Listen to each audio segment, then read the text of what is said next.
आज के इस सेशन में हम लोग बात करेंगे बिजनेस लॉ से एक बहुत ही इंपॉर्टेंट, बहुत ही नए चैप्टर जिसका नाम है इंडियन कॉन्ट्रैक्ट एक्ट 1872 के न्यू केस सीरीज सेशन के ऊपर। बहुत ही ध्यान से समझिए, जब हम बात करते हैं इंडियन कॉन्ट्रैक्ट एक्ट की तो दिल में एक ख्याल आता है सर 32 मार्क्स से लेके 36 मार्क्स तक का वेटेज है, तो कितनी सारी न्यू केस सीरीज करनी पड़ेगी। मैंने कहा मेरी बात सुनो, इट्स अ प्रोसेस है ना, आपको एक ही दिन में सब खत्म करना ही नहीं है। आप बैच के अंदर में मैं आपको बहुत ही डिसिप्लिन में ऑन डेली बेसिस कंसेप्चुअल अगर आप बिल्ड हो चुके हो तो न्यू केस सीरीज उसको फुलफिल करेंगी। अब न्यू केस सीरीज हमें क्यों करना है समझते हैं। हर दिन बताऊंगा कि अगर आप न्यू केसेस कर रहे हैं तो आपको कंसेप्ट जो आपने सीखा है वो रिकॉल होगा, रिवाइज होगा और आप न्यू केस सीरीज की अप्रोच को समझोगे। कैसे सर? मैंने कहा with help of question practice. So आज के सेशन में हम यूनिट नंबर 1 से शुरू कर रहे हैं। यूनिट नंबर 1 में जो प्राइमरी लेवल का लेक्चर रहा है, लेक्चर नंबर 1 एंड 2, जहां पर बेसिक बातें रही हैं है ना, उससे बात करेंगे कि भाई एसेंशियल एलिमेंट क्या है, कि वैलिड कॉन्ट्रैक्ट या अभी टाइप्स ऑफ कॉन्ट्रैक्ट नहीं, types of contract next session में। हम जितने सेशन हम करेंगे डिटेल कंसेप्चुअल क्लास के अंदर में उतने सेशन पर न्यू केसेस सीरीज भी करेंगे। तो as a power of CTC classes conceptual new cases साथ में एक्यूमुलेट करेंगे सो दैट आपके एग्जामिनेशन में आप कमाल कर जाओ। और केस हिस्ट्री सॉल्व करने के लिए we have a golden format, provision, fact, conclusion. But ध्यान रहे प्रोविजन फैक्ट की हेडिंग नहीं बनानी होती, हाँ आंसर को आखिर में कंक्लूड जरूर करना होता है। प्रोविजन में क्या करते हैं सर? मैंने कहा कुछ स्पेशल नहीं है, as per the section, as per the provision ऐसा करके लिख देना होता है। मतलब वो कंसेप्ट क्या है, क्वेश्चन किस कंसेप्ट पर बेस्ड है। फैक्ट ऑफ द केस में application of the case, question में एक समरी बना के लिख देनी होती है। कंक्लूजन में लीगल आउटकम क्या निकल के आया है, वर्डिक्ट ऑफ द कोर्ट क्या है या फिर जजमेंट क्या है, ये सारी बातें करेंगे। चलो जी, बहुत सारे एक्साइटमेंट के साथ क्वेश्चन नंबर 1 से करेंगे शुरुआत। अपनी एनर्जी को बरकरार रखो और क्लास का ऐसे माहौल ही सेट कर दिया जाए ना। आ जाओ, पहले क्वेश्चन शुरू करेंगे। और जो मैंने अप्रोच बता रखी है याद रखो, याद रखो। अगर क्वेश्चन रीड करने में 1 मिनट जाता है तो जाए, लेकिन ध्यान रखना वो 1 मिनट उन क्वेश्चंस के लिए होता है जो क्वेश्चन 5, 6 या 7 नंबर के होते हैं। है क्वेश्चन ही 2, 3 नंबर का है तो 1 मिनट उसको पढ़ने में ही लगा दिया, नहीं करना, ठीक है। आ जाओ, पहला question. Prime Trader offered, Prime Trader पहली पार्टी हो गई। प्राइम ट्रेडर ऑफर्ड, क्या ऑफर करा है जी? To sell 500 bags of cement to Sunrise. आज के सेशन में ऑलमोस्ट हर क्वेश्चन में हम सनराइज को बेस बनाएंगे, है ना। जैसे अगर हम ABC को बेस बना सकते हैं, XYZ को बेस बना सकते हैं, वैसे आज सनराइज का गेम रहेगा। तो एक पार्टी यहाँ पर है, एक पार्टी यहाँ पे है, बढ़िया। सीमेंट को सेल करने की बात हो रही, ये भी बढ़िया, मतलब 500 बैग की बात हुई, ये भी अच्छा। और 4 लाख रुपए दिख रहे हैं, मतलब कंसिडरेशन की भी बात हो रही है। तो क्या 2 पार्टीज अवेलेबल है? मैंने कहा हाँ है ना, है ना। क्या कंसिडरेशन दिख रहा है? मैंने कहा हाँ दिख रहा है। क्या ऑफर एक्सेप्टेंस दिख रही है? मैंने कहा हाँ दिख रहा है। क्या लीगल कंसिडरेशन है? मैंने कहा हाँ वो भी दिख रहा है। क्या intention to create legal relationship भी दिख रही है? मैंने कहा हाँ दिख रहा है ना। भाई मैं तुम्हें सीमेंट भेजूंगा 4 लाख रुपए के लिए और तुम 4 लाख रुपए नहीं दोगे तो मेरा दिल नहीं करेगा इस पे केस कर दूं। This is called intention to create legal relationship, है ना। आगे बढ़ते हैं। ओके, अब यहां पर देखो इन्होंने ऑफर करा, इधर बढ़ते हैं। जो अगली कंपनी थी सनराइज वाली, इनकी बात कर रहे हैं। अनकंडीशनल एक्सेप्टेंस भी दे दी इन्होंने with in the prescribe time. जो भी टाइम प्रिस्क्राइब था इन्होंने अनकंडीशनल एक्सेप्टेंस भी दी, मतलब इन्होंने ऑफर दिया, इन्होंने एक्सेप्टेंस दी। Offer plus acceptance is equal to, बच्चा कहता है agreement sir, agreement, done done done. Offer plus acceptance is equal to agreement.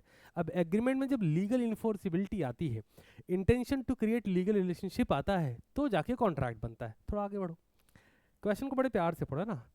मान लो तुम शून्य पे ही बैठे हो कि अभी सर नहीं देखा लेक्चर, कोई लोड नहीं जीवन में जी, हम सिखाएंगे ना, आओ।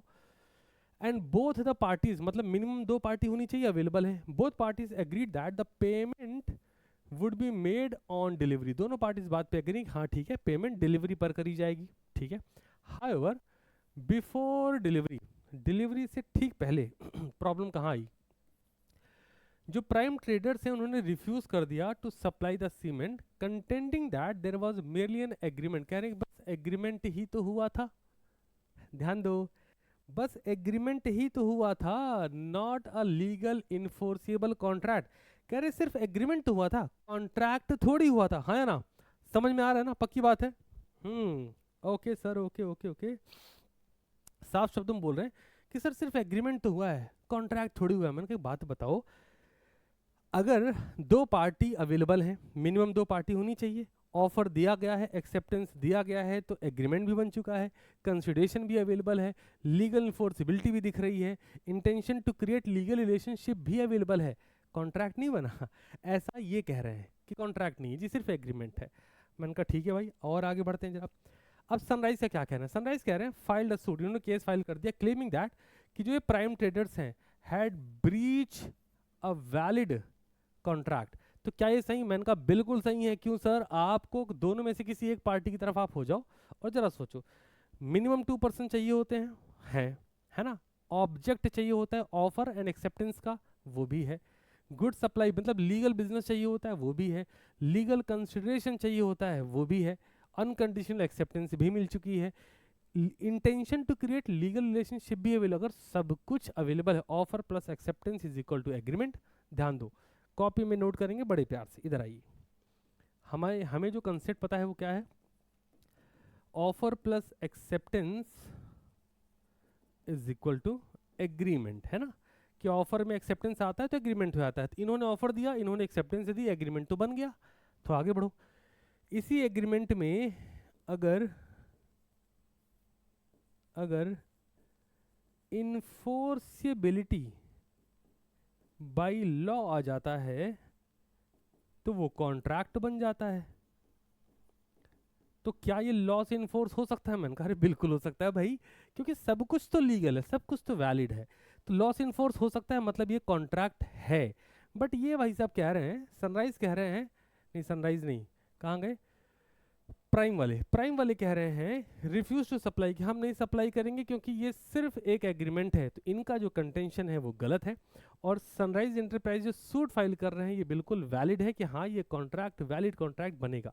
आगे, prime traders argued that every agreement does not amount to a contract। मैंने कहा बात तो ठीक है, एवरी कॉन्ट्रैक्ट इज एग्रीमेंट, हर कॉन्ट्रैक्ट एग्रीमेंट होता है, but all agreements are not contract, ऐसा स्टेटमेंट है ना? अगर आप मॉड्यूल पढ़ेंगे तो मिलेगा, all contracts are agreement but all agreements are not contract. क्यों सर?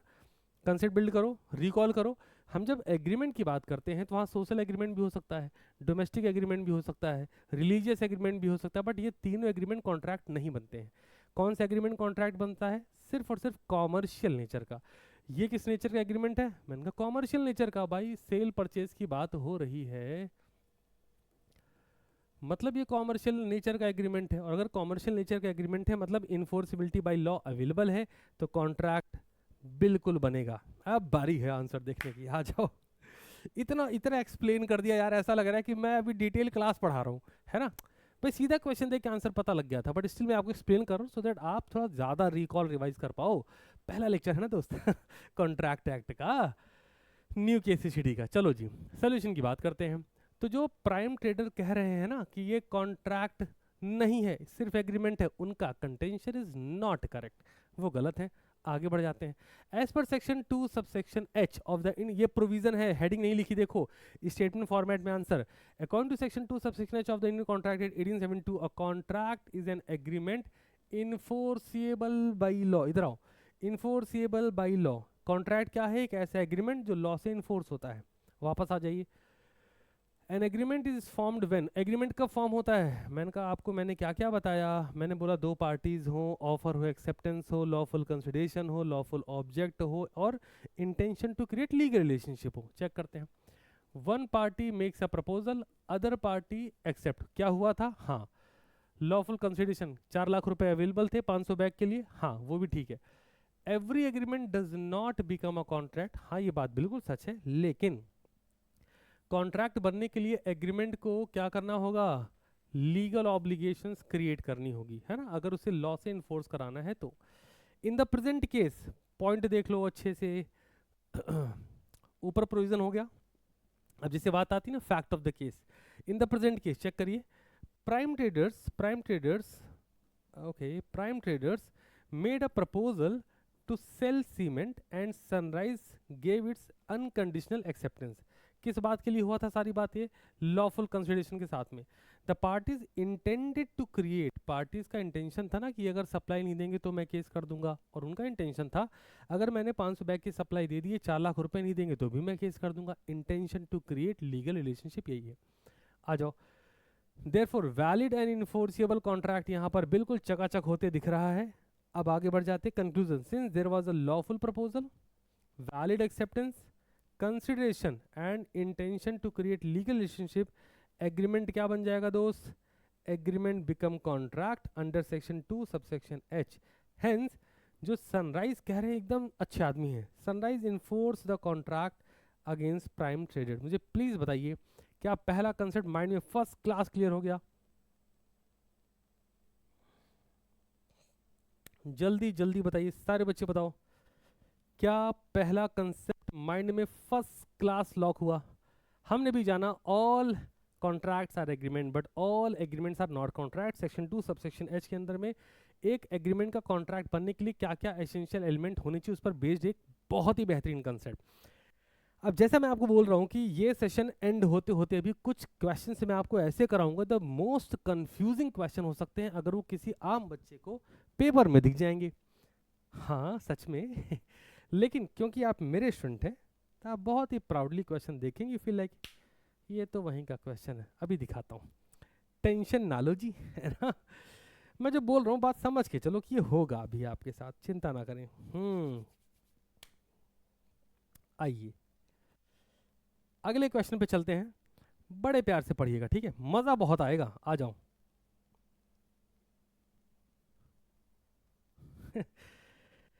मन में प्रश्न आता है कि सर हमने क्वेश्चन आइडेंटिफाई कर लिया, ये कैसे पता लगेगा ये लिखना? अरे प्रोविजन में explanation of definition, explanation of concept, explanation of provision section ही जाता है। जो पहली हेडिंग होती है प्रोविजन, वहाँ पे हम एक्सप्लेन करते हैं कि हम जो आंसर लिखने जा रहे हैं उसका बेस बैकग्राउंड क्या है, फैक्ट ऑफ द केस में, एप्लीकेशन क्वेश्चन में क्या हुआ है, कंक्लूजन में लीगल आउटकम या फिर वर्डिक्ट ऑफ द कोर्ट या फिर आपके अकॉर्डिंग जजमेंट क्या निकल के आ रहा है। आ जाओ इस क्वेश्चन को बड़े ध्यान से देखेंगे, बहुत सारा मजा आने वाला है क्योंकि क्वेश्चन पढ़ते वक्त हमको लगा है पार्टनरशिप का तो नहीं है। आओ करते हैं चलो। Sunrise was a partnership firm. ध्यान दो ध्यान दो ध्यान दो। अब इमेजिन करो कि पहले ही क्वेश्चन में ऐसा क्वेश्चन दिख जाए पेपर में, ये बच्चा लाइक अरे सर मजा आ गया, तुम्हें मजा आएगा बाकियों को नहीं आएगा। Sunrise was a partnership firm consisting of A B and C. 3 partner है, ठीक है। ड्यू टू डिस्प्यूट्स, अब तीनों में डिस्प्यूट्स हो गया, पार्टनर्स में डिस्प्यूट्स है। पार्टनर्स में डिस्प्यूट्स होने की वजह से ध्यान देते चलो, फर्म वॉज डिसॉल्व्ड। ईमानदारी से अपनी अंतरात्मा से पूछो कि क्या आपने इंडियन कॉन्ट्रैक्ट एक्ट के शुरू के यूनिट 1 के शुरू के 2 पेज पढ़े शुरू के 2 पेज पढ़े या फिर कंसेप्चुअल क्लास में बहुत ध्यान से देखा, तो क्या कोई ऐसा कंसेप्ट निकल के आया था जहां पर बात हो रही थी कि पार्टनरशिप फर्म है और वो डिसॉल्व हो गई है? ऐसे सोचो एक बार, इंटरप्रिटेशन लगाओ ना, दिमाग में आया था नहीं आया तो मैं बताता हूँ, इधर आओ। जहां पर भी पार्टनरशिप फर्म और उसके डिसोल्यूशन की बात आएगी under Indian Contract Act, under Indian Contract Act, तो बात किसकी है? वो बात है state of Gujarat versus Raman Lal या कुछ ऐसे करके नाम था उनका, है ना। Basically it's a case law. अब मैं आपको यही बताना चाह रहा हूं कि आपके जो आईसीआई एग्जाम पेपर में पेपर्स में क्वेश्चन सेट करता है ना, आप यकीन मान ले मेरी बात का, वो कहीं से नहीं आते सिवाय मॉड्यूल की। आपकी आईसीआई की जो बुक है ये सेल्फ सफिशिएंट, बच्चा मानता नहीं अलग बात है, पेपर देने के बाद मानता है ना आ जाओ। तो एक केस लॉ था जिसमें हमने बात करी थी state of Gujarat versus Raman Lal and company कुछ करके, ये केस लॉ था। इस केस लॉ में क्या बोला गया, आप अपना मॉड्यूल भी साथ रखेंगे तो आपको और ज्यादा मजा आएगा, सीरियसली, मतलब you feel like strong enough कि भाई मजा आ रहा है क्वेश्चन करने में। इस केस स्टडी में क्या बताया गया? इस केस स्टडी में बताया गया था कि पार्टनर्स एंड पार्टनरशिप फर्म ये अलग नहीं है। क्यों? अगर हम पार्टनर्स की बात करते हैं तो इंडिविजुअली पार्टनर्स को हम पार्टनर्स बोलते हैं but collectively partners are called firm. तो इस केस लॉ के अकॉर्डिंग, बहुत ध्यान, अभी हम आगे इसको पढ़ेंगे, इस केस लॉ के अकॉर्डिंग पार्टनर और फर्म ये दो अलग एंटिटी नहीं है, ध्यान दो, ये दो अलग एंटिटी है ही नहीं इस केस लॉ के हिसाब से। इस केस लॉ में क्या हुआ कि इनकम टैक्स डिपार्टमेंट या फिर जीएसटी डिपार्टमेंट, तब तो जीएसटी डिपार्टमेंट होता भी नहीं था, टैक्स डिपार्टमेंट इनसे बोला कि फर्म डिसॉल्व हो गई है तो आपके एसेट से जो भी पैसा रियलाइज हो रहा है वो एक तरीके से सेल एंड परचेज है, तो आपको हमें टैक्स देना पड़ेगा। इन्होंने बोला साहब ओ साहब लल्ला ये फर्म है, हम पार्टनर हैं, पार्टनर्स कलेक्टिवली कॉल्ड फर्म, तो हम अलग कहाँ से हैं? और हम अगर अलग नहीं हैं तो भाई साहब सेल एंड परचेज कहाँ हुआ? हम तो एक ही है ना। और अगर हम एक है तो हम आपको टैक्स क्यों देंगे? भाई एक एग्रीमेंट करने के लिए या फिर एक कॉन्ट्रैक्ट करने के लिए मिनिमम 2 पार्टीज आर रिक्वायर्ड। बहुत ध्यान से सीखो, ये केस लॉ आपको अभी भी समझ आ जाएगा। State of Gujarat versus Raman Lals में एक ही सिंपल सी बात थी। ये एक पार्टनरशिप फर्म है, इनका कहना है, रमन लाल्स एंड कंपनी, ये एक पार्टनरशिप फर्म है, इनका कहना है कि सेल परचेज हो ही नहीं रहा है क्योंकि पार्टनर फर्म दोनों एक ही तो है, अलग अलग थोड़ी है ना। इनके according we are one party. कह रहे हैं भाई साहब हम एक ही पार्टी तो हैं। तो जो आपका एक कंसेप्ट है जहां पर बोला गया कि एग्रीमेंट करने के लिए मिनिमम 2 पार्टीज रिक्वायर्ड हैं,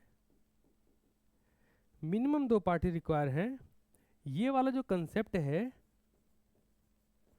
डज नॉट अप्लाई। ये कंसेप्ट यहाँ, एरो गलत गया, ये कंसेप्ट यहाँ पर अप्लाई ही नहीं हो रहा है। लॉजिक समझ आया? अगर कंसेप्ट अप्लाई नहीं होता आप टैक्स किस चीज़ का ले पाओगे? आओ अब क्वेश्चन को पूरा पढ़ते हैं। क्वेश्चन को थोड़ा सा पढ़ा, हमको आइडिया लग गया, हाँ ये केस लॉ से रिलेटेड क्वेश्चन है।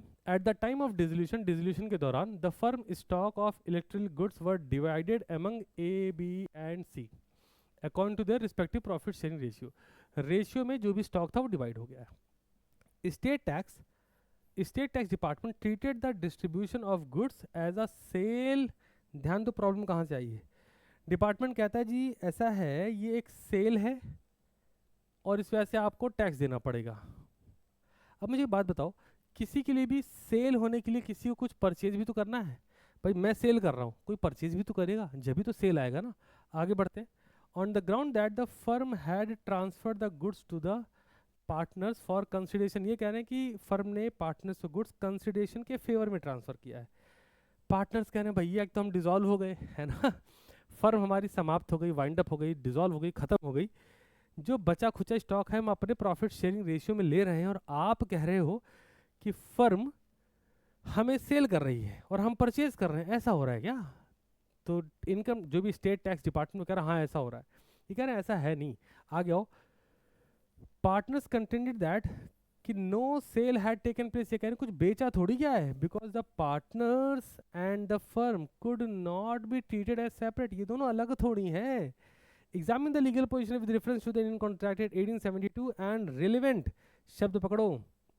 जैसे मैं देखता हूँ कई बार सुनहरे सुनहरे बच्चे आते हैं, छल अगर हमको केस लॉ नहीं याद हुआ छल तो हम ना लिखें तो चलेगा छल। मैंने कहा बेटा ये बिजनेस स्टडीज नहीं है बेटा, यूट्यूब के भरोसे नहीं बैठोगे। यूट्यूब पे लोगों ने क्या दिया, यूट्यूब पे कैसा है, बच्चा उसी टीचर को सबसे ज़्यादा पसंद करता है जो टीचर उसके मन, बच्चा जो सुनना चाहता है वो बोल देता है। जैसे तुम सुनना चाहते हो, नहीं तुम तो मेरे स्टूडेंट हो गए ना, तुम कहाँ सुनोगे, तुम रियलिटी चेक लेते हो हमेशा। नॉर्मली जो एक आम बच्चा है, क्योंकि देखो ज़्यादातर बच्चे फेल होते हैं ना, तो ज़्यादातर बच्चे वो क्या सुनना चाहते हैं कि बेटा सेक्शन नहीं लिखो कोई दिक्कत नहीं, केस लॉ नहीं आता कोई दिक्कत नहीं, आंसर ऐसे नहीं लिख सकते हो कोई दिक्कत नहीं। शुरू में ऐसे बोलते हैं साइड से, सेक्शन नहीं याद हो रहा बेटा इट्स ओके, केस लॉ याद नहीं हो रहा इट्स ओके। अगर आप ऐसे आईसीआई के लैंग्वेज में बेटा नहीं लिख सकते इट्स ओके, फिर एक दिन आप एग्जाम लिखने जाते हो, फिर आप वहाँ से फ्रस्ट्रेटेड लौटते हो, लेकिन तब भी आपका गुस्सा तब भी नहीं फूटा होता। फिर रिजल्ट आता है, उसमें नंबर 32, 33, 35, 36, 38 ऐसे करके 40 से कम, भले 5-6 नंबर कम बट कम। फिर आप उस टीचर कहते हो सर हमारे साथ गलत हुआ सर, फिर टीचर आता है कहता है यस आईसीआई ने गलत किया। अब फिर आपको लगता है हाँ सही बात है मेरी गलती नहीं आईसीआई गलती है। अभी भी बच्चा ये मानने को रेडी नहीं कि नहीं आपको ये बताया गया it's a business law. Law की लैंग्वेज रिलेट करता है। अगर क्वेश्चन में इमेजिन करो, तुमसे सवाल अपने आप से पूछो, अगर इस क्वेश्चन में लिखा गया ये शब्द लिखा है, examine the legal position with reference Indian contracted and शब्द है ना, and the relevant judicial decision. ये जो डिसीजन आप इस क्वेश्चन के आंसर में देने वाले हो ये कौन से जुडिशियल डिसीजन में दिया गया था, लिखा हुआ है। फिर लोग कहते नहीं केस लॉ क्यों याद करना है ना, क्वेश्चन अब लिखो तो आप लिख लोगे। बहुत दिमाग में सिंपल रखना है कि अगर इंडियन कॉन्ट्रैक्ट एक्ट से 3-4 नंबर में कोई ऐसा क्वेश्चन है, ध्यान दो, अब तुम्हें याद रहेगा ये हमेशा, 3-4 नंबर में कोई ऐसा क्वेश्चन है जहां पर पार्टनरशिप है और उसके डिसोल्यूशन की बात हो रही है, ध्यान दो, पार्टनरशिप है, उसके डिसोल्यूशन की बात हो रही है, और स्टेट टैक्स डिपार्टमेंट उस डिसोल्यूशन पे जो एसेट्स का डिस्ट्रीब्यूशन हुआ है, स्टेट टैक्स डिपार्टमेंट उसको सेल मानते हुए उस पर टैक्स चार्ज करने की बात कर रहा है। तुम लोग अच्छा, तो एक तो हो गया स्टेट टैक्स डिपार्टमेंट, बोलो तो स्टेट ऑफ गुजरात, और दूसरा यार वो थे कौन, मैंने कहा कोई नहीं, राम जी का नाम याद रखे, रमन लाल करके अपना चिपका दो। आओ देखते हैं।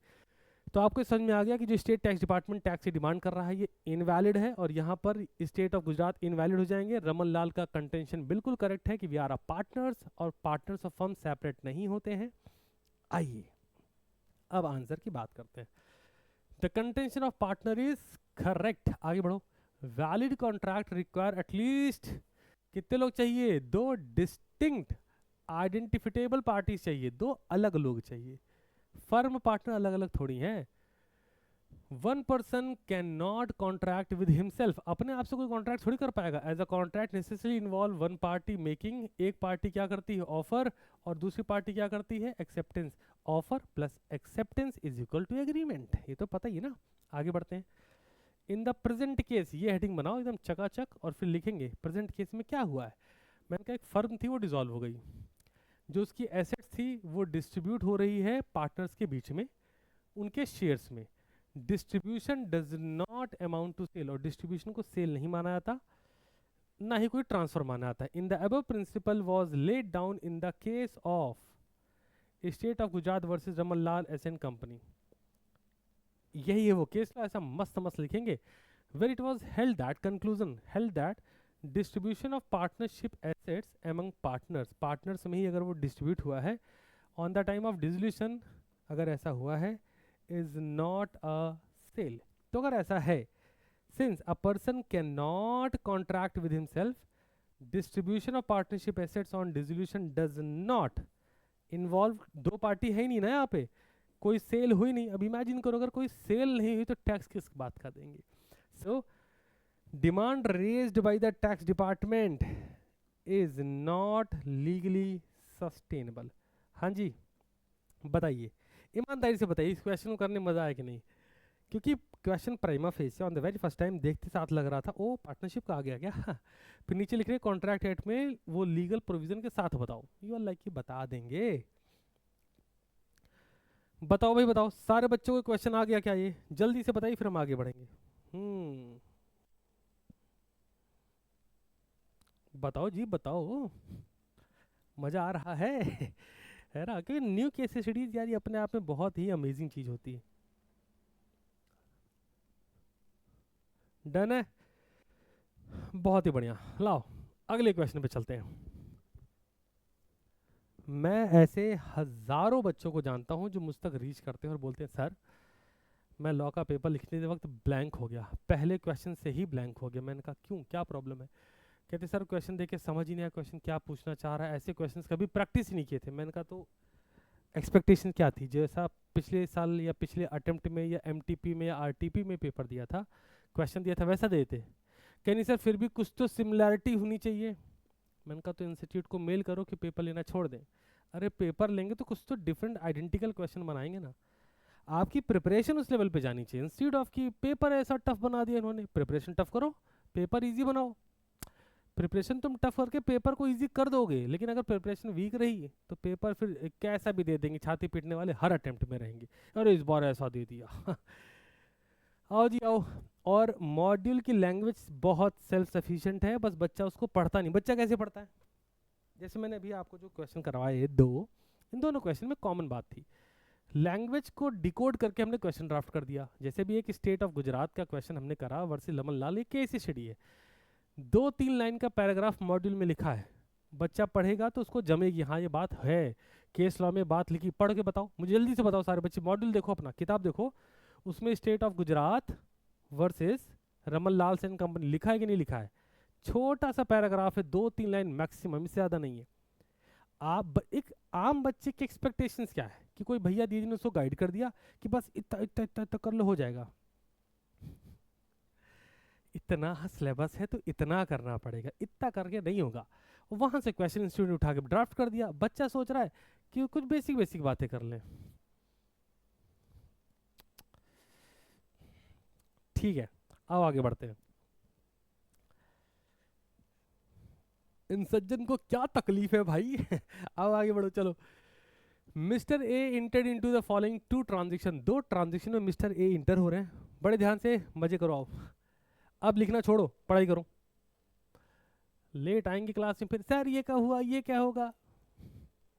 मिस्टर ए दो ट्रांजेक्शन कर रहे हैं। पहला, he orally agreed to purchase office furniture worth ₹5 lakh from Sunrise Enterprises. Both parties agreed on all the terms but before delivery, delivery से पहले Sunrise Enterprises refuse to supply the furniture on the ground. क्या कह के मना कर रहे हैं? Base क्या है मना कर रहे हैं? कह रहे हैं ओ ओ शिट, हे प्रभु। हाँ, तो सप्लाई फर्नीचर, हथियार गिर गया मालिक। हथियार, हाँ। इस ग्राउंड पे ये डिलीवरी देने से मना कर रहे हैं। कह रहे हैं कि agreement was not in writing. मैंने कहा मार के थप्पड़ मुंह सुझा देंगे तुम्हारा। तो कौन है, नाम क्या है इसका, कहाँ गया? सनराइज। अच्छा, आंसर सुनो। Contention is not correct. क्यों सर, क्यों सर? मैंने कहा लल्ला थोड़ा पढ़ोगे तो मजा आएगी तुमको, सही बता रहा हूँ। जैसे पढ़ोगे तो वाइब आएगी। वाइब किस बात की आएगी, अब बताता हूँ। एक स्टेटमेंट दिखा गया है, इस स्टेटमेंट क्या बोला गया है? पहले एक और लाइन पढ़ दूँ उसके बाद बताऊँ ना, जिससे तुम्हें एकदम कनेक्टेड फील करो। सेम डे में एक बात और हुई। मिस्टर ए ओरली एग्रीड, सबसे ओरली एग्रीड कर जा रहे हैं। Orally agreed to purchase a commercial building from mister B, 80 lakh रुपए की।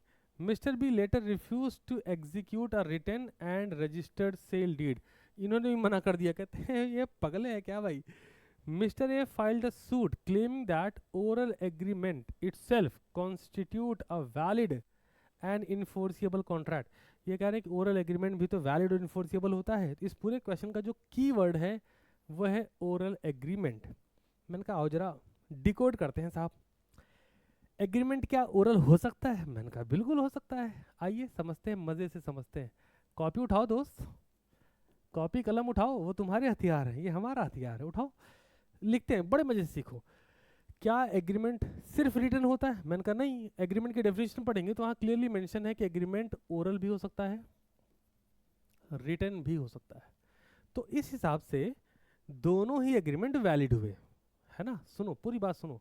एक एग्रीमेंट को वैलिड होने के लिए एग्रीमेंट ओरल होगा तो भी वैलिड होगा, रिटन होगा तो भी वैलिड होगा। अच्छा, लेकिन ओरल एग्रीमेंट में एक एक्सेप्शन है। किताबें पढ़ेंगे मजा आएगा। हाँ जी, ओरल एग्रीमेंट में एक एक्सेप्शन है। एक्सेप्शन क्या है कि अगर कोई डील, बहुत ध्यान से सुनिएगा, अगर इमूवेबल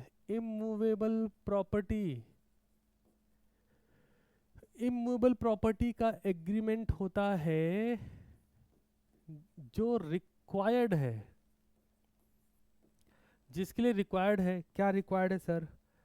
भाई इमूवेबल प्रॉपर्टी, घर खरीदा, जमीन खरीदी, गाड़ी खरीदी, तो ये इमूवेबल प्रॉपर्टी है। ऐसे एग्रीमेंट के लिए रिक्वायर्ड है क्या? सेल डीड रिक्वायर्ड है। कैसी? मैंने कहा in writing.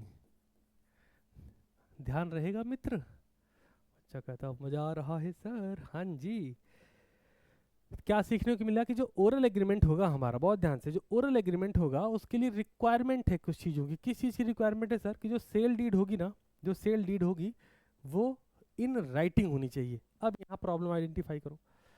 On the same day orally agreed to purchase a commercial building, यही आपके लिए केस है। ये वाला तो फिर भी हल्का है। बातें समझ आ गई ना कि एक वैलिड एग्रीमेंट ओरल भी हो सकता है, रिटन भी हो सकता है, कोई प्रॉब्लम नहीं है, वैलिड रहेगा। लेकिन ओरल एग्रीमेंट का एक एक्सेप्शन ये है कि अगर कोई इमूवेबल प्रॉपर्टी, घर बेचना, जमीन बेचना, गाड़ी, कुछ ऐसा अगर है, उसके लिए रिक्वायरमेंट है कि सेल डीड बनानी पड़ेगी, और वो सेल डीड इन राइटिंग होगी, रजिस्टर्ड होगी। जैसे आपको किसी की जमीन लेनी है, आप बोलोगे हम तुम्हारी जमीन ले लेंगे 80 लाख में। उसने कहा हाँ तुम लेना 80 लाख, लाओ 80 लाख लाओ, तो तुम 80 लाख दे दोगे।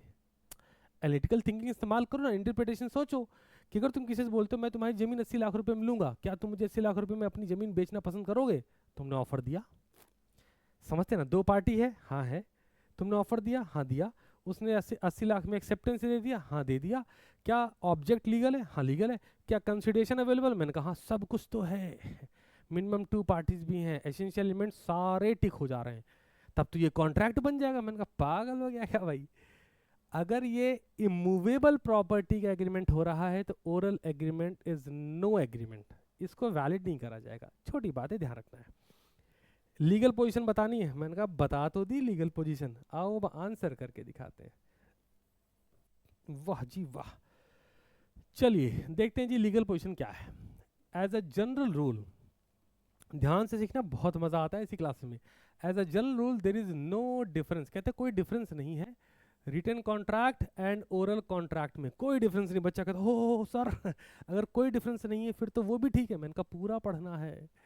A contract may be made either in writing or by words of mouth and both are equally valid। कह रहे दोनों वैलिड है। मैंने कहा बढ़िया है, बच्चा अभी तक ढूंढ ही रहा है फिर ये वाली बात कहाँ है। मैंने कहा थोड़ा और पढ़ना पड़ेगा। दोनों वैलिड है, आगे बढ़ेंगे। However, where any law specifically, ध्यान दो, requires a contract to be in writing, अगर किसी लॉ को इस बात की रिक्वायरमेंट है कि कॉन्ट्रैक्ट राइटिंग में ही हो, ठीक है, अटेस्ट हो, रजिस्टर्ड हो, सच स्टेचुरी फॉर्मेलिटीज हो, ये कंप्लाई करना पड़ेगा, तभी कॉन्ट्रैक्ट इनफोर्स हो सकता है, तो वो करना पड़ेगा। आओ जरा आगे बढ़ते हैं। Application to the present case, इस केस में क्या हुआ है चेक करिए। पहला पार्ट, अब एक सोचो ऑफिस फर्नीचर खरीदना, भैया हम तुमको 20,000 रुपये भेज देंगे और फर्नीचर घर भेज दीजिएगा, ठीक है भेज देंगे। वो फर्नीचर भेज देने, तुम 20,000 रुपये भेज दो, मैटर सॉर्टेड है। इसके लिए रिटर्न एग्रीमेंट करना क्या ज़रूरी है क्या? मैंने कहा नहीं। तो पहला पॉइंट पढ़ो, no law require such contract to be in writing, इसके लिए राइटिंग की ज़रूरत ही नहीं है ना, सिंपल बात है। Sunrise Enterprise can not refuse performance because the contract was not reduce to writing, ये वैलिड है और इन्फोर्सिबल है। आप इसलिए अपनी परफॉर्मेंस को, आप डिलीवरी डिले नहीं कर सकते ये बोल के कि आपने राइटिंग में नहीं किया है। लेकिन इसको पढ़ो जरा दोस्त, और मैं बोलता हूँ रटने की कोशिश भी मत करना, कंसेप्चुअल अंडरस्टैंडिंग को बिल्ड करो। अगर आप कोई बिल्डिंग परचेज कर रहे हो तो कुछ लीगल फॉर्मेलिटीज होंगी कि बस अंकल हम आपको 80 लाख देंगे, आप हमें अपनी बिल्डिंग का ये वाला हिस्सा दे दोगे? अंकल का हाँ बेटा ले लो 80 लाख लाओ, तुमने 80 लाख दे दी, उसने बिल्डिंग नहीं दी, इंटेंशन थी कि लीगल रिलेशनशिप क्रिएट हो रहा है, इस पर केस कर देंगे। तुम कोर्ट पहुंचे, अंकल ने 80 लाख रुपए लिए बिल्डिंग का हिस्सा नहीं दे रहे, कोर्ट ने कहा हाँ वो जो भी कंप्लाइंसेस थे, जो डॉक्यूमेंट्स वगैरह थे, जहाँ आपने अटेस्ट वगैरह करा है ना अपने नाम पे, आपने जो ट्रांसफर भी तो लिया होगा वो ले आइए, आपका केस वैलिड रहेगा। आपका वो बात तो नहीं हुई थी हमारी, है ना कि बेटा फिर वन शॉट वाले हो क्या? तो ये डिटेल समझनी है आपको।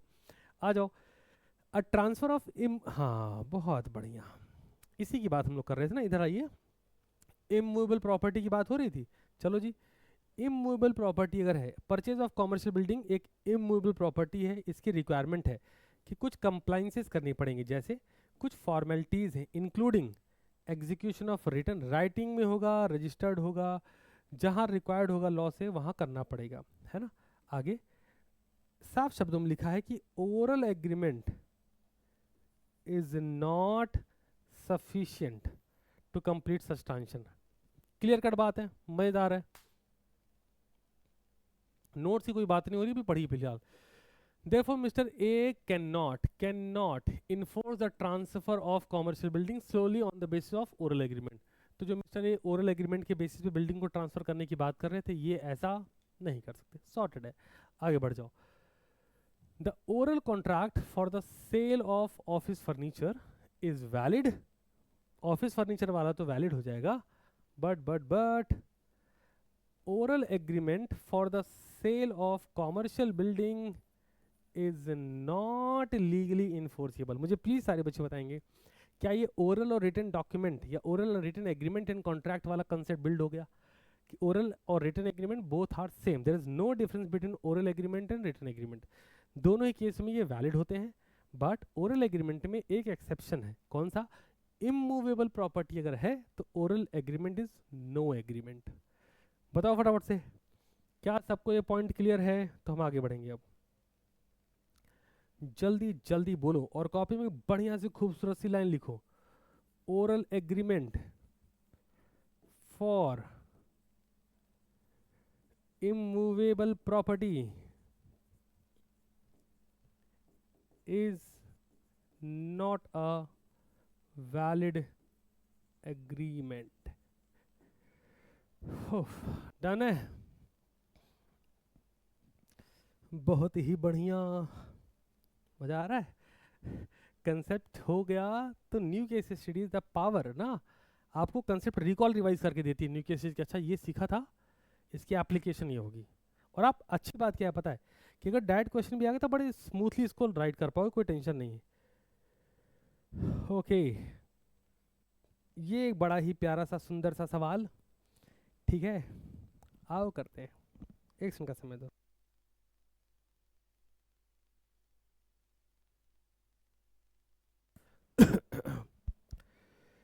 चलो जी क्वेश्चन रीड करते हैं। बहुत ही शानदार, बड़ा ही प्यारा क्वेश्चन है, और ये क्वेश्चन आप देखते आइडेंटिफाई कर लोगे, ये सस्ता है एक्चुअली में। आओ पढ़ते हैं। 1 जून को mister Arjun promise his younger brother Rohan that if Rohan secured more than 90% marks in the CA Foundation mock test, कि टेस्ट में अगर तुम्हारे 90% से ज़्यादा आ गए जो तुम्हारा इंस्टीट्यूट लेगा, he would gift him a laptop, तो वो 80,000 रुपये का लैपटॉप गिफ्ट कर देगा। सवाल ये है कि जब रोहन को ये बात कही गई होगी तो क्या रोहन के दिल में intention to create legal relationship था कि अगर भाई ने नहीं दिया लैपटॉप ना, खुदा कसम इस पर केस कर दूंगा मैं, क्या ऐसा था? जवाब है नहीं। आगे बढ़ते हैं। 90% की बात हुई थी, रोहन ने 93% स्कोर कर लिए, but Arjun refuse to give, Arjun ने लैपटॉप नहीं दिया।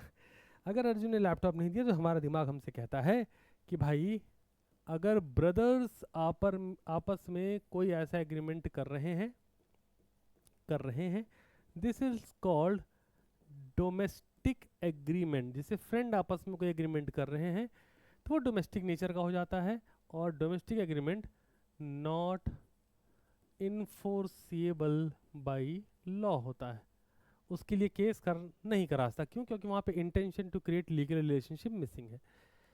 अगले प्रश्न पर चलिए, इसी के सेकंड पार्ट पे। ऑन द सेम डे, उसी दिन सनराइज हमारे बीच वापस है।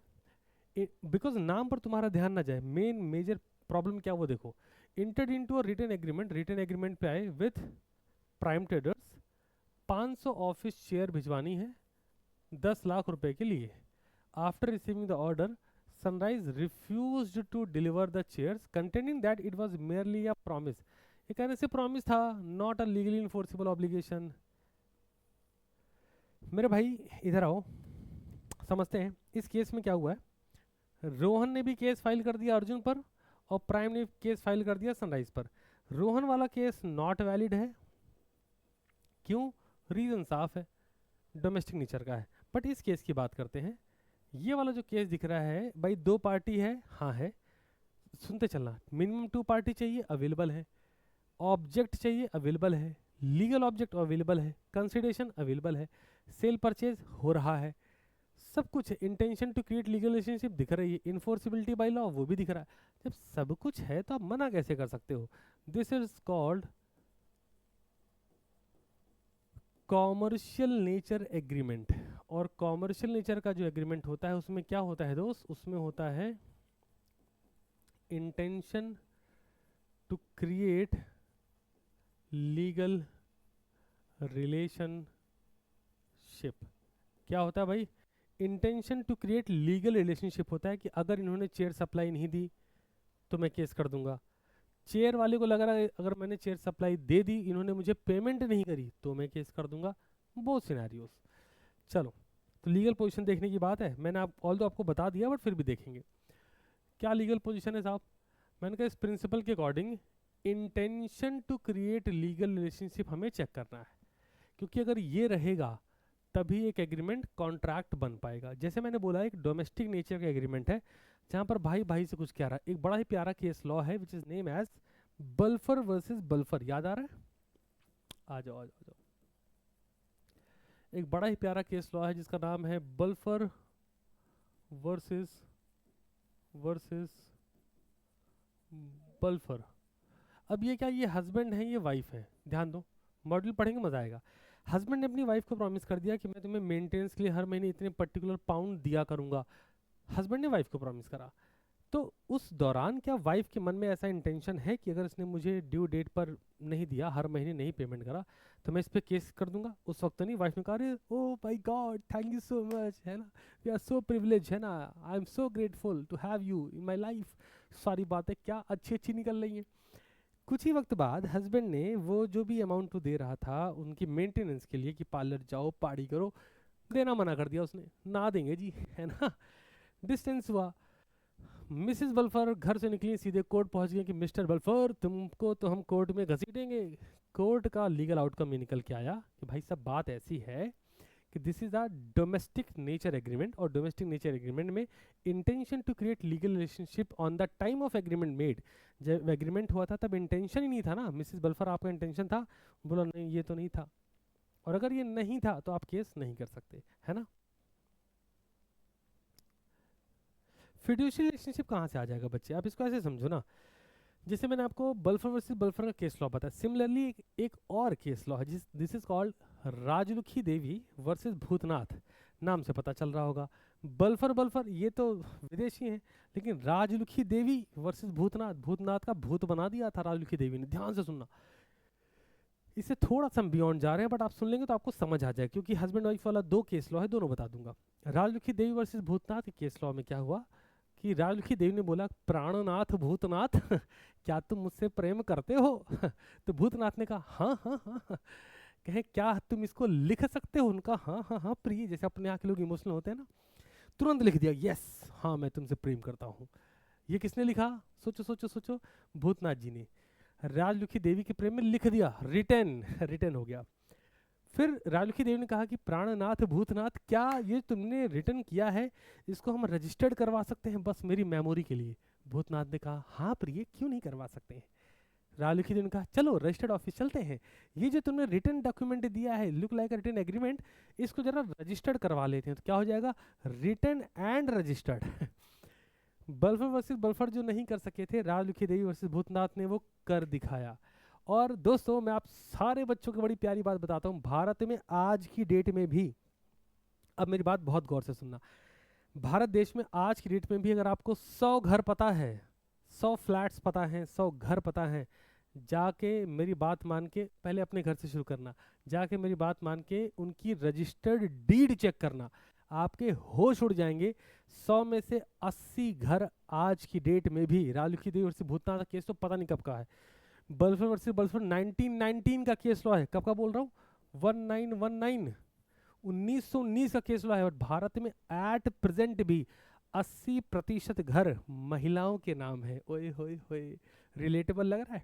आज घर की सेल डीड चेक करना, घर किसके नाम? कहे माता जी के नाम। कहे क्यों? कह रहे उनके नाम हो, ठीक है कुछ टैक्स बच गया था। रीजन आपको ये दिए जाएंगे लेकिन टेक्निकल एक्सपेक्ट्स पे नहीं, इमोशनल एक्सपेक्ट्स अगर आप देखें, मेरा देश बदल रहा है बदल रहा है, सदियों से चला आ रहा है दोस्त। तो ये है कि रियलिटी चेक आप सारे बच्चों के लिए। तो सर क्या ये होना ज़रूरी है? मैंने कहा सोच के देखो कि राजलुखी देवी के प्रेम में भूतनाथ ने रिटर्न किया, रजिस्टर्ड किया, उसके बाद जब कोर्ट पहुंचे तो कोर्ट ने कहा आपने रिटर्न दिया था? बोला हाँ। रजिस्ट्री भी हो चुकी थी? बोले हाँ। मतलब लीगल कंप्लायंस कंप्लीट है? बोले हाँ। नहीं फिर हस्बैंड वाइफ से मतलब नहीं, अगर लीगल कंप्लायंस कंप्लीट है that means you are have an intention to create legal relationship. अंदर डालो भूतनाथ को इनका भूत बना दो, ठीक है। तो ये एक लॉजिकल चीज़ है। आइए, तो जो हमने अभी आपसे कहा कि अगर ब्रदर्स के बीच का केस है तो intention to create legal relationship है नहीं, because it's a domestic agreement. Check करते हैं, सोशल और domestic agreement is generally not enforceable. क्यों? क्योंकि पार्टीज का कोई इंटेंशन होता ही नहीं है ऐसा। आइए जी आइए, application to the present case check करते हैं। The promise made by Arjun to Rohan was a domestic family agreement. Domestic agreement है, एग्रीमेंट आर नॉट इंटेंडेड, ऐसे एग्रीमेंट इंटेंशन होता ही नहीं, इसलिए ये इनवैलिड वैलिड नहीं है, ठीक है ना, कैन नॉट बी इन्फोर्सिबल। अब अगले पर आते हैं, एग्रीमेंट बिटवीन, नेक्स्ट वाला एग्रीमेंट देखो, नेक्स्ट वाला एग्रीमेंट देखो, agreement between Sunrise and prime. ये कैसा है? कॉमर्शियल नेचर का है। वापस आओ, ये डोमेस्टिक है, ये कॉमर्शियल है। डोमेस्टिक में इंटेंशन नहीं, कॉमर्शियल में इंटेंशन है। क्योंकि ये कॉमर्शियल नेचर का है तो कोर्स ऑफ बिजनेस में ऑपरेट होगा। ऐसे agreement presumed to create legal obligation, therefore Sunrise can not refuse to perform, इनको परफॉर्म करना पड़ेगा। क्यों? क्योंकि intention to create legal relationship available है। कंक्लूजन चेक करिए। सर ऊपर लिख तो दिया है, कंक्लूजन लिखना फिर भी जरूरी है? मैंने कहा हाँ, जो ऊपर आपने डिटेल में आंसर लिखा है उसको कंक्लूड जरूर करना है। Rohan can not enforce the promise against Arjun as it is a domestic agreement. ठीक। प्राइम वाला जो है, enforce the agreement against Sunrise because it is a commercial agreement. मुझे सारे बच्चे जल्दी से बता देंगे, क्या सभी को समझ में आ चुका है? हाँ जी, जल्दी जल्दी जल्दी बोलो, फटाफट फटाफट बताइए, क्या सबको समझ में आ गया है क्या? जल्दी जल्दी बताओ, जल्दी जल्दी बताइए।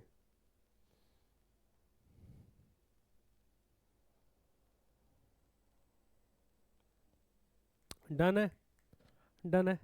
जैसे जिस बच्चे के मन में आया सर फिड्यूशियरी रिलेशनशिप, फिड्यूशियरी में क्या है कि हम आपके लिए कुछ मैनेज कर रहे हैं, हम आपके लिए मनी को मैनेज कर रहे हैं, दिस कॉल्ड फिड्यूशियरी रिलेशनशिप। तो ये यहाँ पर क्यों एप्लीकेबल होगा? हस्बैंड वाइफ की बात है, भाई भाई की बात है, फिड्यूशियरी रिलेशनशिप एप्लीकेबल होगा ही नहीं। ठीक है, ओके सर, नेक्स्ट क्वेश्चन पे चलते हैं। क्वेश्चन धीमे धीमे और अच्छा होता जाएगा, मेरी बात एक बहुत अच्छे से सुन लीजिए, समझ लीजिएगा।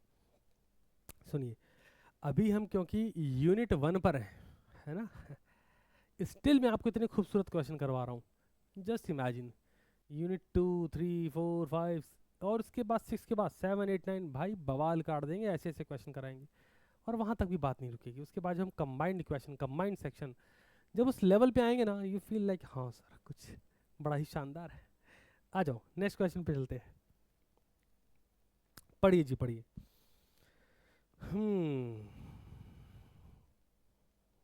चलो अगला प्रश्न शुरू करते हैं, है ना, अबरा कड़ाबरा छू कर देते हैं। आ जाओ। सनराइज नाम पर जाना ही नहीं है, 2 सेपरेट एग्रीमेंट करा इन्होंने, कितने? 2, सेम डे में। It agreed with Prime to supply 500 bags of cement, 6 lakh रुपए का, विद इन 15 डेज। कह रहे जी मैं 6 लाख रुपए के लिए 6 लाख रुपए के लिए 15 दिन के भीतर भीतर 15 दिन के अंदर अंदर तुम्हें 500 बैग सीमेंट की सप्लाई दूंगा। पहली बात सोचने वाली बात है, क्या यहाँ पर पॉसिबिलिटी, ध्यान दो, पॉसिबिलिटी ऑफ परफॉर्मेंस है? सोचो सोचो सोचो सोचो सोचो, क्या पॉसिबिलिटी ऑफ परफॉर्मेंस कि वो 15 दिन के अंदर 500 बैग भेज सकते हैं? मैंने कहा क्यों नहीं, अगर बड़ी फैक्ट्री है तो 15 दिन क्या होता है, 1 दिन में भेज देंगे, है ना। तो यहाँ पर बिल्कुल अवेलेबल है। आगे बढ़ते हैं। Next, it also agreed with mister Arjun, Arjun के साथ क्या बोले? It would deliver 100 tons of neutralise, भाई साहब कह रहे पर्वतों से लाऊंगा तेरे कदमों तले रख दूंगा, 100 टन नेचुरलाइज, आइस नहीं नेचुरलाइज कलेक्ट। अच्छा ये भी बता दिया, कितना सही आदमी आ रही है। कह रहा है कलेक्टेड कहाँ से लाएगा, बता रहा है कलेक्टेड फ्रॉम हिमालयाज। मैंने कहा यहाँ तक भी अभी प्रॉब्लम नहीं है, बट कह रहा है इन द मंथ ऑफ मे। मैंने कहा पागल आदमी, मई में हिमालय में कब से आइस गिरने लगी? अब मैंने कहा आप जरा सोचो, पॉसिबिलिटी ऑफ परफॉर्मेंस, मई मंथ में लोग यहाँ गर्मियों के मारे हिल जा रहे हैं, तापमान लोगों का गिर जा रहा है, और ये कह रहे हैं मई मंथ में हम तुम्हारे लिए 100 टन आइस ले आएंगे। पॉसिबिलिटी ऑफ परफॉर्मेंस, सोचो सोचो सोचो, क्या अवेलेबल है? आबरा का डाबरा छू, ये वो वाली कंडीशन लग रही। तो अगर पॉसिबिलिटी ऑफ परफॉर्मेंस है ही नहीं तो वैलिडिटी किस बात की? और यहाँ पर पॉसिबिलिटी ऑफ परफॉर्मेंस है तो उन्हें परफॉर्म करना पड़ेगा। चलिए, तो बेसिकली अगर पॉसिबिलिटी परफॉर्मेंस नहीं है तो ये वॉइड है, वॉइड एग्रीमेंट है। और यहाँ पर पॉसिबिलिटी परफॉर्मेंस है, अगर ये किसी भी वजह से परफॉर्म नहीं करते हैं तो ये वैलिड है, वो केस करेंगे, इसमें केस नहीं कर पाएंगे। चलो आगे बढ़ जाओ। Later Sunrise Enterprises failed to perform both agreement. अरे दोनों ना वन से, तो हमने ऑलरेडी बता दिया है। It contended that both agreement were unenforceable, और कह रहे हैं कि दोनों एग्रीमेंट अनइनफोर्सिबल हैं। है ना, क्योंकि परफॉर्म नहीं करे जा सकते थे। मैंने कहा पागल आदमी, 500 बैग तुम भेज सकते थे, या तो तुम्हें प्रॉमिस नहीं करना था। हाँ ये वाला तुम नहीं कर सकते बिकॉज मई मंथ में वहाँ पर बर्फ गिरती नहीं है, तुम लाओगे कहाँ से, पॉसिबिलिटी परफॉर्मेंस इसमें नहीं है। आओ जरा आगे, अर्जुन भाई क्या कह रहे हैं चेक करो यार। Mister Arjun argue that both agreement were valid. अच्छा ये भी नालायक है, कह रहे दोनों एग्रीमेंट वैलिड है और दोनों के लिए ये क्या चाहते हैं, लीगल रेमेडीज। कह रहे दोनों एग्रीमेंट वैलिड है, दोनों के लिए लीगल रेमेडीज दो। मैंने कहा दोनों वैलिड कहाँ है, ये वैलिड है क्योंकि पॉसिबिलिटी परफॉर्मेंस दिख रही है, इसमें पॉसिबल नहीं। मई के महीने में बर्फ मिलेगी क्या, दिसंबर जनवरी में मिल जाए अच्छी बात है। आ जाओ जी, लीगल पोजीशन क्या है चेक करते हैं। Valid contract required that terms of the agreement must be capable of being performed. जो टर्म कंडीशन रखी है वो परफॉर्म भी होनी चाहिए। अच्छा, an agreement to do an act which is impossible itself. अगर कोई एग्रीमेंट ऐसा है जिस पर जो एक्ट की कंडीशन आप बोल रहे हो वो इम्पॉसिबल टू परफॉर्म है, वो एग्रीमेंट बिकम्स वॉइड। तो मैंने इसलिए आपको पॉसिबिलिटी ऑफ परफॉर्मेंस, अच्छा लिख रहे हो ना दोस्त, लिखना जरूर यार, नहीं लिखोगे तो फिर नालायक हो तुम। अच्छा कहता नहीं सर मैं लिख रहा हूँ, हाँ गुड लिखो। एप्लीकेशन पे चलते हैं। Application to the present case बड़े प्यार से पढ़ेंगे।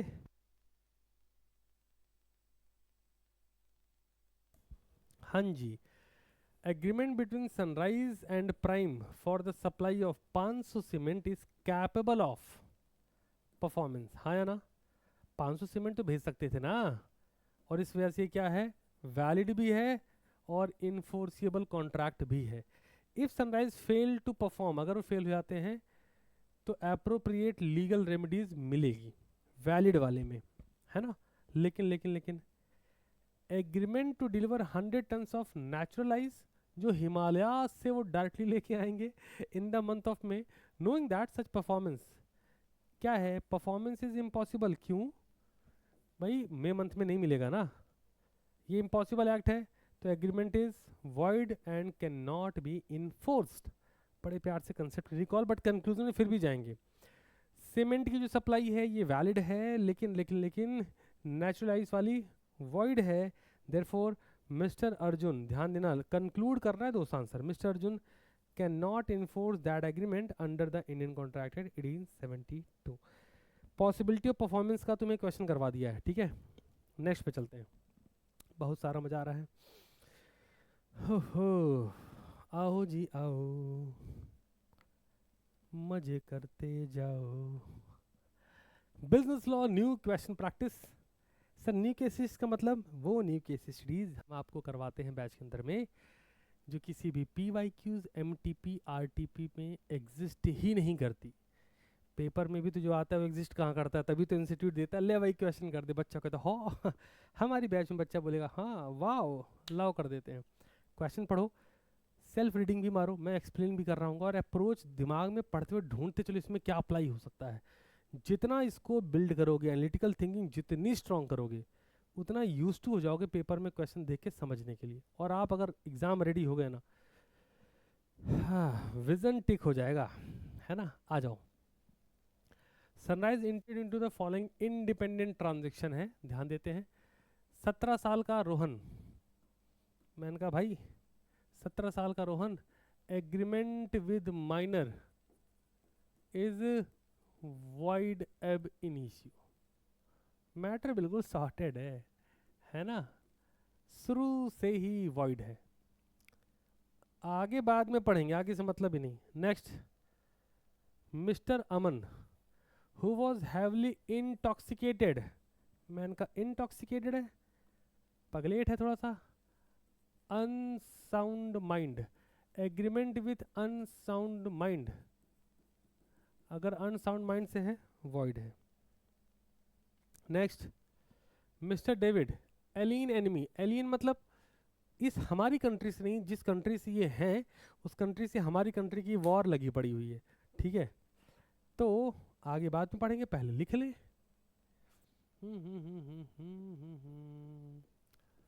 इसको हम बोलते हैं डिसक्वालीफाइड फ्रॉम कॉन्ट्रैक्टिंग। एक ऐसा पर्सन जिसको लॉ ने ही डिस्क्वालीफाई कर रखा है कि नहीं नहीं आप कॉन्ट्रैक्ट नहीं कर सकते, आप एलियन एनिमी हैं, आप जिस देश से बिलोंग करते हैं उस देश से हमारी कंट्री का तो वॉर हो रखा है ना, आपसे इस ड्यूरेशन में कॉन्ट्रैक्ट नहीं हो सकता। तो हमारे जो सनराइज है भैया वो उन्होंने 3 जगहों पर 3 एग्रीमेंट करे सब्सिक्वेंटली। अब हुआ क्या वो चेक करते हैं, एक एक करके पढ़ लें। कह रहे purchase office equipment worth ₹3.5 lakh on credit for his newly start business, नहीं हो सकता, वॉइड है। Mister Aman who was heavily intoxicated eight the time of signing the agreement and was incapable of understanding its nature and consequences. भाई आप understand भी करें और आप एक एनालिटिकल डिसीजन भी ले पाएँ, this is called a sound mind person. और अनसाउंड का मतलब you are not able to understand, you are not able to speak, दोनों बोल सकते हैं। क्यों ऐसा कर रहे हैं तो भी वही वाला हाल है। नेक्स्ट, डेविड एलिन एनमी है, पता ही लग गया, जहाँ की हॉस्टिलिटीज हैं और 2 countries without obtaining the permission, permission भी नहीं ले रखी, अगर परमिशन लेते तो भी चल जाता। नाउ सनराइज कह रहे हैं इन्फोर्स करना चाहते हैं सबको, सारे कॉन्ट्रैक्ट कह रहे हैं इन्फोर्स करो, लीगल है, वैलिड है, मैंने कहा नहीं होगा। ठीक है, सेक्शन 11 के अंडर में, बहुत ध्यान से कॉपी में लिखिएगा, प्लीज प्लीज लिखिए कॉपी में। आइए अब सारी बातें बता दी तो ये भी बता ही दूँ ना, क्या दिक्कत है, लिखो लिखो लिखो। Section 11 of Indian Contract act, मैं इसको नहीं लिखूंगा क्योंकि शॉर्टकट्स आपको नहीं सिखाने, बस इतना जान लो कि सेक्शन 11 इंडियन कॉन्ट्रैक्ट 1872 के अकॉर्डिंग ऑल थ्रीज, अब ऑल थ्री का मतलब ये है, रुक जाओ, agreement with minor unsound mind person और person disqualified by law from contracting, law ने अगर किसी को डिसक्वालीफाई किया है कॉन्ट्रैक्टिंग से, तो ये तीनों ही लोग कॉन्ट्रैक्ट को इन्फोर्स नहीं कर सकते। कंसेप्ट बिल्ड हो गया, चलो अप्लाई करते हैं। आइए, according to section 11 every person is competent to contract if he has attained the age of majority, major हो, साउंड माइंड हो और नॉट डिस्क्वालीफाइड हो। लेकिन यहाँ तो डिस्क्वालीफाइड थे ना, चेक करिए फटाफट से, अब इसके अंदर नहीं घुसेंगे। माइनर है तो 17 साल 8 महीने पे, has not attain the majority, major हुआ नहीं, therefore he is not competent to contract, ये कॉन्ट्रैक्ट नहीं कर सकता, मैटर बिल्कुल सॉर्टेड है। अगले पर आओ, कॉन्ट्रैक्ट विद मिस्टर अमन, अमन की बात कर लेते हैं, ये कौन है, अनसाउंड माइंड में है, लिखा है ना हमने अनसाउंड, हाँ जी पढ़ते हैं आओ। मिस्टर अमन जो है at the time of contract ये इंटॉक्सिकेटेड हैं, बिल्कुल पगलाए पड़े हैं, अर्ध पागल तरीके से काम कर रहे हैं, इनकैपेबल हैं, therefore the agreement is not valid. तीसरे पर आओ, डेविड ये कौन है, alien enemy, alien enemy is a person disqualified by law, आ जाओ आ जाओ आ जाओ, डिसक्वालीफाइड बाय लॉ। तो जब इनको डिस्क्वालीफाई कर दिया गया तो इसको भी इन्फोर्स नहीं करा जा सकता। नाउ कंक्लूजन, रोहन के साथ जो एग्रीमेंट है वो वॉइड है, अमन के साथ वैलिड नहीं है, डेविड के साथ इन्फोर्सिबल नहीं है। बढ़िया सा प्रश्न संपन्न हुआ। आओ जी आओ आगे बढ़ते हैं, एक और क्वेश्चन पे चलते हैं, बड़ा ही प्यारा क्वेश्चन, मजा आ जाएगा। Okay sir, let's begin. बहुत ध्यान से क्वेश्चन को पढ़ेंगे, बहुत ही शानदार क्वेश्चन है, मैं थोड़ा सा जल ग्रहण कर लूँ, क्वेश्चन को अच्छे से पढ़िए, और बहुत पॉपुलर है आईसीआई की नज़रों में ये।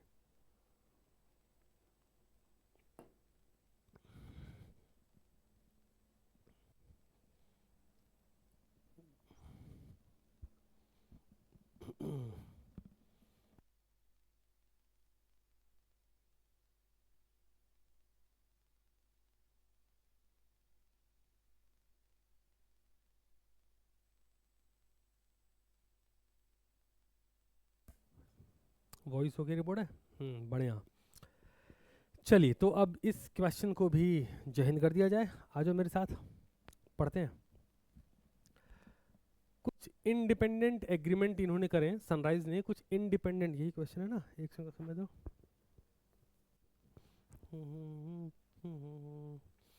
ओके ओके, चलो जी, बहुत प्यार से क्वेश्चन पढ़ेंगे और अपने कंक्लूजन को माइंड में बिल्ड करेंगे ना। आओ। It agreed to pay Mr. Arjun 5 lakh if he destroyed the warehouse of its business competitor।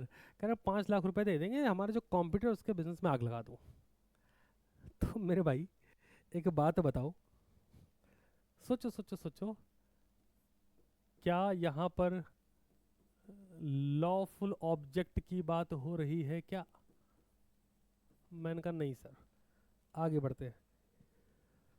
Next, it promise to pay Kavya 2 lakh for preparing forged document. झूठे डॉक्यूमेंट बनाने हैं to help the firm obtain a government licence, जिससे licence मिल जाए। वापस से बात same है, सवाल अभी भी वही है, सवाल अभी भी वही है, क्या लॉफुल ऑब्जेक्ट है क्या? मैंने कहा नहीं है। Next, agree to pay Mr. Raj 1,50,000 if he influenced a public officer by illegal means to secure government contract in favor of the firm। फिर से सवाल वहीं पहुंच गया, क्या लॉफुल ऑब्जेक्ट है क्या? मैंने कहा नहीं है। अगर लॉफुल ऑब्जेक्ट या फिर लॉफुल कंसिडरेशन नहीं होता है, सोच के देखो कौन सा सेक्शन इस बारे में बात करता है। मैंने आपको तीनों कंडीशन बताई, 3 अलग अलग कंडीशन बताई। पॉसिबल है कि आपका पेपर में 3 नंबर में छोटा सा सवाल दे, ऊपर की लाइन लिखी, 3 में से कोई एक कंडीशन उठा ले बस, ठीक है। और फिर बोले एग्जामिन द लीगल पोजीशन। मैंने कहा बहुत सिंपल बात है, सेक्शन नंबर 23 ये कहता है, क्या कहता है? सेक्शन नंबर 23 कहता है कि लॉफुल ऑब्जेक्ट होना चाहिए, लॉफुल कंसिडरेशन होना चाहिए, और अगर ये होगा तो कॉन्ट्रैक्ट वैलिड होगा, अदरवाइज नहीं होगा। Section number 23। चलो जी, उड़ा देते हैं, आ जाओ। याद हो रहा है थोड़ा थोड़ा। सेक्शन नंबर 2 हुआ, सेक्शन नंबर 11 हुआ, section number 23। We are going to solve new case series question number 7। वो भी कहाँ से? Types of contract to before. अभी हमने टाइप्स ऑफ कॉन्ट्रैक्ट टच भी नहीं करा, वो तो नेक्स्ट क्लास में करेंगे। हर कंसेप्ट की न्यू केसेस करके एग्जाम हॉल में बैठेंगे। ये बात एकदम अच्छे से दिमाग में बैठा लो, जितना सॉलिड बिल्ड रहोगे उतना अच्छा रहोगे, दिमाग में बिल्कुल फिक्स कर लो। ईच एंड सिंगल स्टेटमेंट अगर मॉड्यूल में है तो उससे बनने वाला किसी भी तरह का केस होगा मैं तुम्हें करवाऊंगा, कंबाइंड होगा मैं करवाऊंगा। पेपर के लिए तुम्हें एग्जाम रेडी कर दूंगा, ऐसा भयानक एग्जाम से बहुत दिन पहले। यू फील लाइक सर हो जाएगा। सेक्शन नंबर 23 कहता है एग्रीमेंट इज वॉइड। एक एग्रीमेंट वॉइड होता है कब? अगर लॉ ने प्रोहिबिट करा है, nature would defeat the provision of, या नेचर ऐसा है कि लॉ के किसी प्रोविजन को डिफीट करना, मना करना है, फ्रॉडलेंट पर्पस है, इंजरी पहुंचाना है किसी को, या इमोरल और अपोज टू पब्लिक पॉलिसी है। तो अगर हमारे केस में देखें जो क्वेश्चंस आए हैं, अर्जुन से जो किया डिस्ट्रॉय करना, ये क्या है? इंजरी टू पर्सन और इंजरी टू प्रॉपर्टी, यही तो है ना? तो ये क्या होगा? वॉइड। अगले पर आओ। काव्या को जो बोला फॉग्ड डॉक्यूमेंट, ये क्या है? फ्रॉडलेंट एक्टिविटी, तो ये एग्रीमेंट भी क्या होगा? वॉइड। तीसरे पर आओ। राज को जो बोला कि इन्फ्लुएंस करो पब्लिक ऑफिसर को जिससे इलीगल मींस निकल के आ जाए, मैंने कहा ये क्या है? Again oppose to public policy भी कह सकते हैं, या फिर प्रोहिबिटेड बाय लॉ भी बोल सकते हैं, या फिर defeat the provision of any law, कुछ भी कह सकते हैं। अगेन ये भी क्या हो जाएगा? वॉइड। कंक्लूजन चेक करो। Since the object and consideration of all the above agreements are unlawful, section number 23 none of the agreement is enforceable and Arjun Kavya Raj can not, ये पैसा अपना नहीं ले सकते। Last question of the session. Okay sir, बहुत अच्छे से पढ़ेंगे, क्योंकि अगर आप पास्ट के अटेम्प्ट्स की बात करो तो ये टॉपिक इंस्टीट्यूट को बड़ा पसंद है।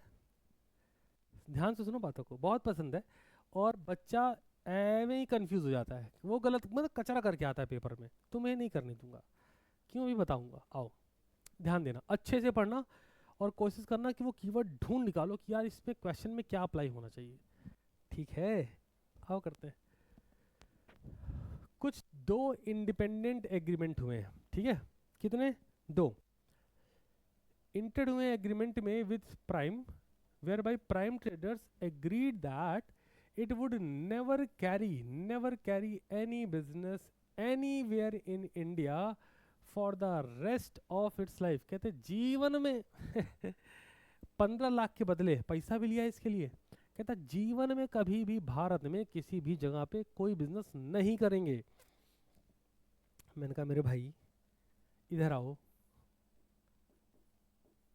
रिस्ट्रिक्शन ऑफ ट्रेड, आप किसी को काम ना करने के लिए पैसा दे रहे हो कि तुम्हें होल लाइफ, अरे तुम लिमिट सेट करो। समझाता हूँ, अगर हम सेक्शंस की बात करें तो हमें ये समझाया गया कि हाँ भाई आप रिस्ट्रिक्ट कर सकते हैं अंडर पार्टनरशिप एक्ट। थोड़ा दिमाग लगाओ, पार्टनरशिप एक्ट में रिस्ट्रिक्शन है कि हाँ आप रिस्ट्रिक्ट कर सकते हैं कि 2 महीने 6 महीने 2 साल के लिए 2 किलोमीटर तक तुम बिजनेस नहीं करोगे। ये तो समझता है कि आप कोई ऐसा एग्रीमेंट कर लें कि आप अगले पार्टनर को ये बोल दो, ये वैलिड है।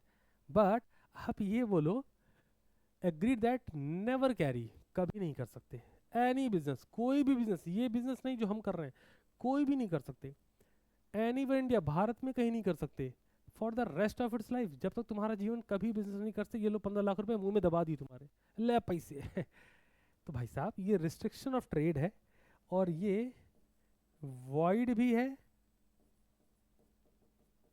और अनइनफोर्सिएबल भी है। इलीगल भी कहने तो बड़ी बात नहीं है। आगे बढ़ते हैं। It also entered into a valid agreement, एक वैलिड एग्रीमेंट भी किया है एपेक्स के साथ for the supply of 1000 bags of cement of 12 lakh. इसमें कोई दिक्कत नहीं है। सब्सिक्वेंटली डिस्प्यूट एरोज, डिस्प्यूट्स हो चुका है। Prime filed a suit to recover the agreed amount of 15 lakh. वाइल्ड कह रहे हैं डिस्प्यूट्स हो गया, वो 15 लाख रुपए अपना चाहते हैं और सप्लाई कॉन्ट्रैक्ट जो हुआ है उस पर भी, while apex industries south enforcement, और ये भी इन्फोर्समेंट चाह रहे कह रहे हमको भी हमारा पैसा वापस दो, गुड्स की सप्लाई दो। तो क्या इसको अप्लाई करा जा पाएगा? मैंने कहा भाई चेक करते हैं। क्वेश्चन क्लियर है ना? According to Indian contract 1872 valid contract must not be expressly declare to be void. Valid contract एक ऐसा कॉन्ट्रैक्ट जिसको वॉइड एक्ट ने करार ना दिया हो। मैंने कहा चेक करते हैं। एक illegal agreement is one which is prohibited by law, whereas void agreement is one which has no legal effects and cannot be enforced in court of law। illegal क्या है? जिसको लॉ ने prohibit किया हो, law ने बोला हो थूकना मना है, 500 रुपये जुर्माना, 2 साल की जेल या फिर दोनों। ये क्या है? इलीगल है दोस्त, है ना। आगे बढ़ते हैं, एप्लीकेशन चेक करते हैं जरा इसकी। आइए, the agreement restraining Prime trader from carrying on any business anywhere in India for the life is an agreement expressly declare to be void. भाई आप किसी को जीवन भर कोई काम करने से रोकने का काम कैसे कर सकते हो? अगर ऐसा हो रहा है तो ये वॉइड है। इसको हम क्या बोलेंगे? Restraint of trade. क्या मैंने आपको बताया है? हाँ जी बताया है। तो वॉइड है और अनइन्फोर्सिबल है। आगे बढ़ो। देयरफॉर ये वॉइड है और अनइन्फोर्सिबल है। Next, prime traders can not recover the agreed amount. तो उनको पैसा नहीं मिलेगा, वो जो 15 लाख रुपए दिए वापस नहीं मिलने वाला। आगे, agreement between Sunrise and Apex, ये चेक करो for the supply of cement, ये तो वैलिड है। ये नॉर्मल कॉमर्शियल एग्रीमेंट है, is not explicitly declare to be void, hence it is a valid and enforceable contract. तो इस सेशन के थ्रू आपने सीखा अभी कि हाँ भाई अगर आप किसी पे लाइफ टाइम, ध्यान दो, लाइफ टाइम रिस्ट्रिक्शन इम्पोज करते हैं। सर अगर ये रिस्ट्रिक्शन कुछ 2 महीने 6 महीने 2 साल की होती, 500 मीटर 1.5 किलोमीटर 2 किलोमीटर की होती, specific time specific area limit होता। इधर आओ, इसको नोट कर लो, स्पेसिफिक टाइम लिमिट होती। Let's suppose for 2 years, specific area limit होती। Let's suppose for 1.5 kilometre. अगर ऐसा होता तो ये वैलिड हो सकता था, तो वैलिड हो सकता था, बट इन्होंने क्या करा, specific time limit during the life span, कहते पूरे जीवन भर नहीं कर सकते। मैंने कहा एरिया लिमिट, कहे पूरे भारत में कहीं नहीं कर सकते। मैंने कहा मालिक कहाँ गड़बड़ हो गई कहते न टाइम लिमिट डिफाइन है न एरिया लिमिट डिफाइन है, कह रहे जीवन भर पूरे भारत में कहीं पर बिजनेस नहीं कर सकते। मैंने कहा तो होल लाइफ रिस्ट्रिक्शन है, ये तो कंप्लीटली वॉइड है, इलीगल है, अनइन्फोर्सिबल है। बट दूसरे केस में बिल्कुल वैलिड है। तो आ जाओ, imposing a lifetime restriction on a trade is void and unenforceable, whereas sale of cement is valid and enforceable. So lecture number 1 of new case studies from Indian contract in 1872 unit number 1 is now completed. Although इस lecture में हमें पता है unit number 1 में अभी जो शुरुआती lectures हैं इतना कुछ ज़्यादा है ही नहीं, बट स्टिल मैं आपको जहाँ जहाँ से केस बन सकती है न्यू केसेस में करवा रहा हूँ, सो दैट आप एनालिटिकल थिंकिंग और इंटरप्रिटेशन में बादशाह हो जाएं जी। क्वेश्चन पेपर में कहीं से भी क्वेश्चन आए बड़े आराम से आइडेंटिफाई करके आप सॉल्व कर पाएंगे।